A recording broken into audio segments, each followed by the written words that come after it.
Good afternoon all of you.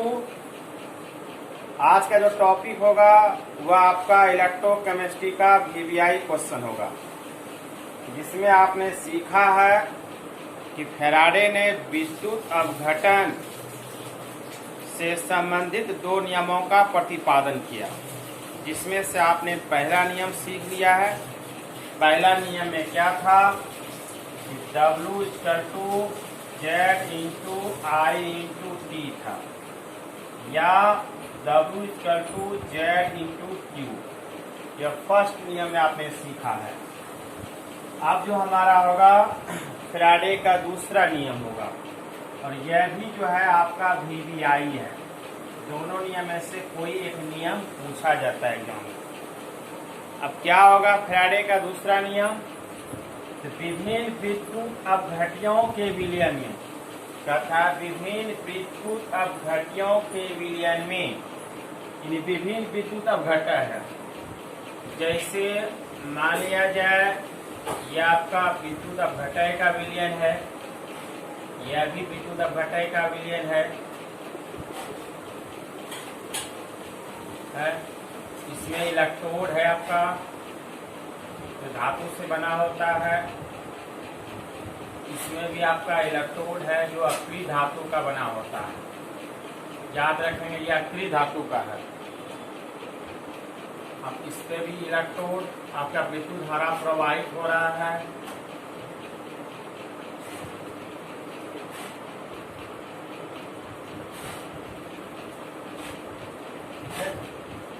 तो कहता है विभिन्न विद्युत अपघट्यों के विलयन में समान विद्युत धारा यानी Q प्रवाहित की जाती है, तो इलेक्ट्रोड पर मुक्त धातुओं की मात्रा उनके तुल्यांकीय भारों के अनुपात में होती है। उसे फैराडे का द्वितीय नियम कही जाती है। अर्थात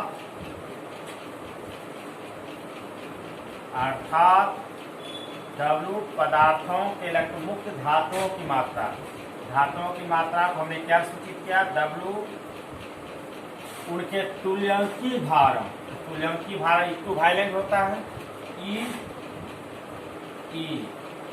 उनके तुल्यांकीय भारों के अनुपात में होती है। समझ गया? और जहाँ पे विद्युत धारा क्या है? कांस्टेंट है, समान विद्युत धारा है। यहाँ लिख देते हैं वेयर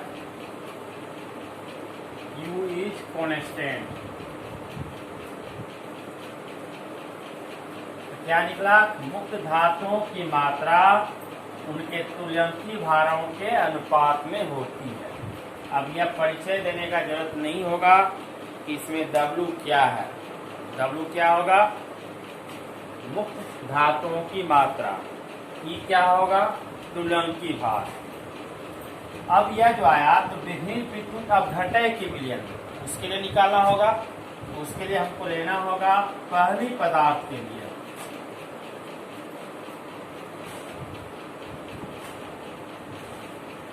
पहली पदार्थ के लिए क्या हो जाएगा? W1 समानुपाती E1। अब दूसरी पदार्थ के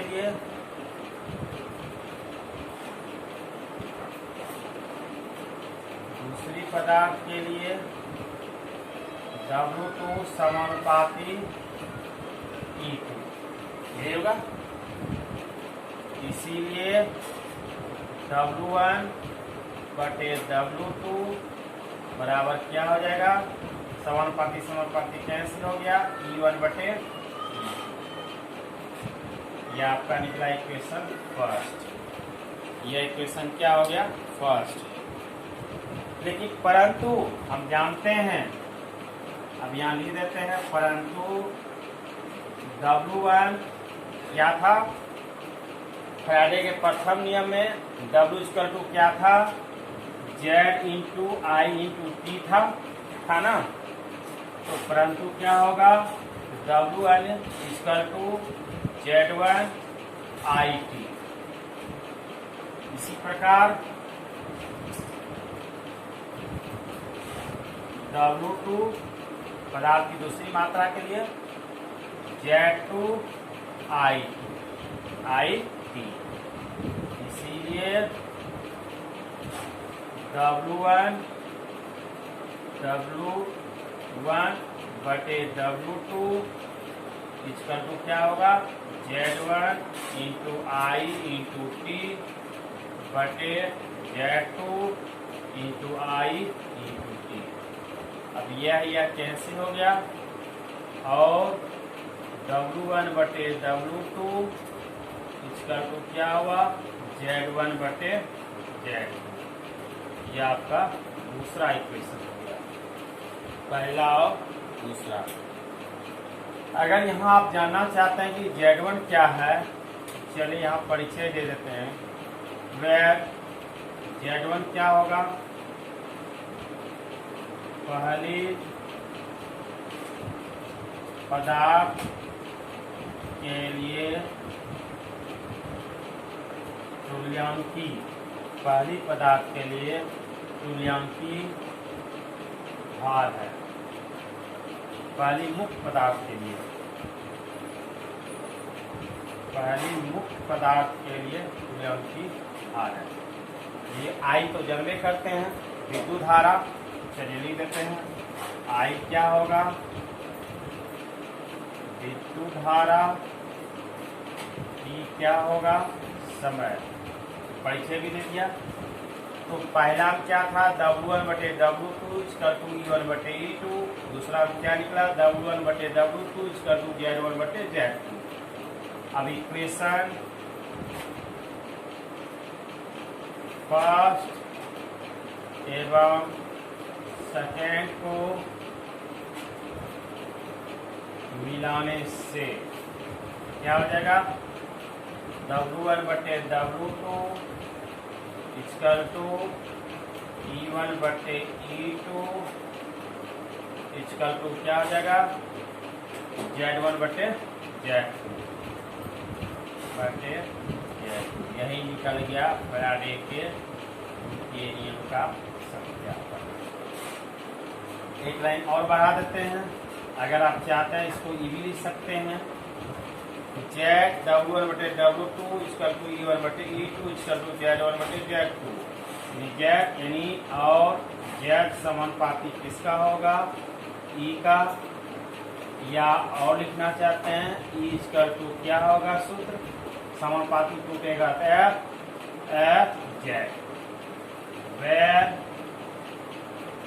F क्या है, फैराडे का नियतांक है, फैराडे का नियतांक है।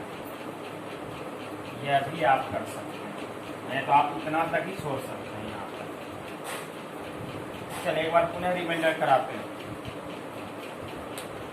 क्या हुआ, फैराडे के द्वितीय नियम ने कहा कि विभिन्न विद्युत अपघट्यों के विलयन में समान विद्युत धारा जब प्रवाहित किया जाता है तो इलेक्ट्रॉनों पर मुक्त धातुओं की जो मात्रा होगा उनके तुल्यांकी भार के अनुपात ही होगा। अर्थात मुक्त धातुओं की मात्रा W सूचित करता है या M, तुल्यांकी भार का इक्विवेलेंट E हुआ, कहता अनुपात W समानुपाती E। यहाँ पे विद्युत धारा क्या है, कॉन्स्टेंट है, Q कॉन्स्टेंट है। तो पहली पदार्थ के लिए क्या होगा, पहला तो W1 समानुपाती E1। दूसरी पदार्थ के लिए जब विभिन्न विद्युत अपघटय है तो पदार्थ भी तो विभिन्न होगा, तो W2 समानुपाती E2। अब इसका रेशियो निकाल लीजिए, W1 बटे W2 इक्वल टू E1 बटे E2। फर्स्ट इक्वेशन देखिए, हमने सीखा है कि फैराडे के प्रथम नियम में कि W इक्वल टू क्या था, ZIT। तो पहली पदार्थ के लिए W1 इक्वल टू Z1IT और दूसरी पदार्थ के लिए W2 इक्वल टू Z2IT। इसमें Z क्या है, पहली मुक्त पदार्थ के लिए तुल्यांकी भार है, I क्या है विद्युत धारा, T क्या है समय। बड़ा इजी है कैलकुलेशन। इसको कह लीजिए W1 बटे W2 Z1IT बटे Z2IT। अब IT कैंसिल हो गया, बचा क्या W1 बटे W2 इक्वल टू Z1 बटे Z2। पहला और दूसरा को मिला दिया तो W1 बटे W2 इक्वल टू E1 बटे E2 इक्वल टू क्या हो जाएगा Z1 बटे Z2। या क्या होगा, तुल्यांकी भार। Z क्या होता है, तुल्यांकी यह तुल्यांकी नियतांक या समानुपाती किसका हो जाएगा, ई का। एक लाइन और बढ़ा देते हैं, या इज का टू क्या होगा, फ्राइडे का नियतांक, फ्राइडे नियम पर है तो एफजेड। और एक लाइन चाहते हैं जिसको कर सकते हैं, अगर इससे एफ निकालना चाहते हैं, ये एक्स्ट्रा बता रहे हैं, तो एफ इज का टू क्या होगा, ई बटे जेड, ई बटे जेड, ऐसे भी कर सकते हैं।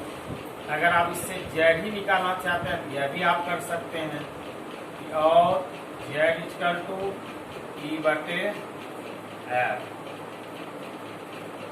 ई और एफ का एक फ्राइडे का मान जानते हैं 96,500 कूलम, 96,500 कूलम होता है। यह सब एक्स्ट्रा पॉइंट हमने बता दिया। चलिए यहाँ तक हो गया, लिखना आपको यहीं तक है, या बेसी यहाँ तक लिख सकते हैं, बस यहाँ पर। यह एक लाइन एक्स्ट्रा न्यूमेरिकल के लिए बताया आपको, यह लिखने की जरूरत नहीं है। कॉन्सेप्ट क्लियर हो गया। अब आपका वीडियो जो है 2-3 दिन जो है लेट करके जाएगा, क्योंकि हम थोड़ा जाएंगे गांव, 2-3 दिन लगेगा, तो 2-3 दिन के बाद ही आपका वीडियो जाएगा। इलेक्ट्रोकेमिस्ट्री में अब आपका बचा कोई खास इम्पोर्टेंट टॉपिक नहीं। अब आपका सेल होगा, प्राइमरी सेल, सेकेंडरी सेल जो है, इस तरह का टॉपिक है, हम आपको बता देंगे। उसको जब आएंगे तब, उसके बाद संचारण, वही 2-3 क्लास बचा है, एगो नर्नेस्ट इक्वेशन, बाकी जितना टॉपिक जहाँ था सारा बता चुके हैं। अब ये अंतिम दहलीज पे टॉपिक है, उसके बाद ऑब्जेक्टिव चलेगा, बाकी बचेगा तो न्यूमेरिकल भी चला देंगे। थैंक यू, धन्यवाद।